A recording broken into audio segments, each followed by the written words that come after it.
Oculus. I don't know if we consider them a publisher, or we could call them Facebook, perhaps. People who've used the Rift and played some of the new demos on the Rift tell me that they're really good. There's one, I'm going to get the name wrong. It's the platformer. Is that the one you're thinking about? Yeah, Lucky's Tale. We had Lucky's Tale. We had that on our show. Yeah. It's a really cool game. It's like being in a Nintendo 64 type platformer, and you can see all around you. Really well designed. Platformer, yeah. Kind of look around corners to see stuff, and I've heard really good things. So it sounds like the virtual reality experiences that are graduating up from being little tech demos to being things to pay attention to.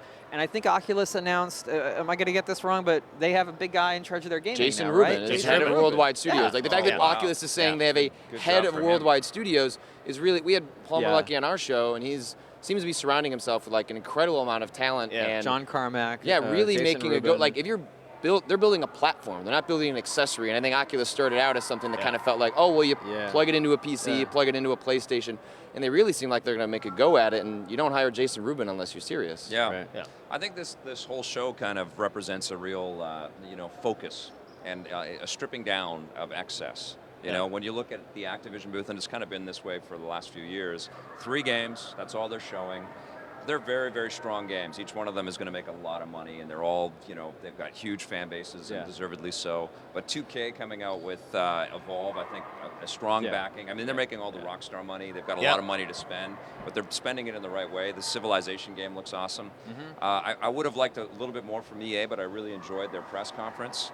Star Wars looked good. And Star Wars looks cool. Ubisoft always delivers. This is another strong year for them. But I think the rising star in our business, and we don't give them enough credit, and this is what I want to talk to you about with the Critics Awards, is is Warner Brothers and their focus on turning their properties into really solid games. And I think Arkham was the start of that, and the Lego involvement and the purchase of TT Games and the consistency there. I'm excited about Shadows of Mordor. I hope that the delay on Mad Max makes that a very solid game. Right.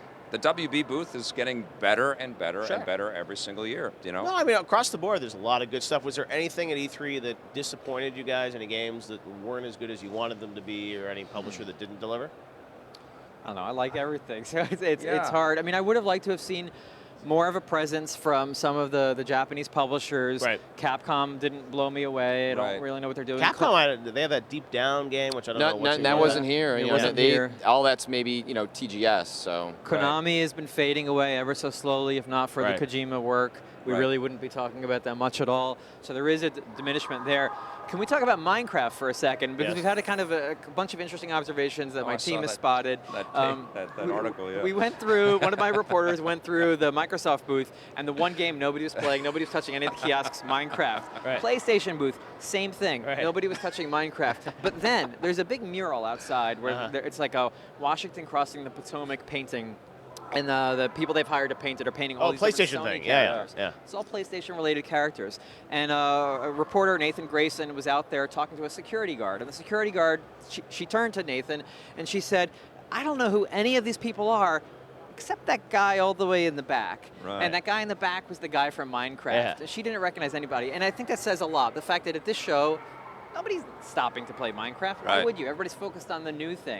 But out in the real world, Minecraft is the game that they know. No, it's a great point, because even you think of, Dota, League of Legends, all the other games people are playing, Riot's not even here showing League of Legends. That's a game that has, tens of millions of people playing it every month. Well, part of it, I think, is because we are all busy being magazines and putting content together about what's new and next, and that's what E3 represents for us. Those kinds of games are really about community and, the fans. And staying with these things for a long, long period of time. And as reporters covering the business and as commentators on what's going to happen in the business, we just don't have the time to plunk ourselves down and get into that space enough. But I think it's important, and that's what the gaming press needs to do more Yes, of. absolutely. It needs to be about the now. It needs to be about what's actually happening. I mean, you do a good job of that in your reporting, is you talk to gamers, you talk to them about things that are happening in the moment. And clearly that's what Twitch is doing very well right now. Absolutely, Yeah, no, overall, though, a pretty solid E3. It's been great having you guys on the bonus round. Thank you. Thanks, as always, Victor Lucas, Stephen Totillo, Patrick Klepek.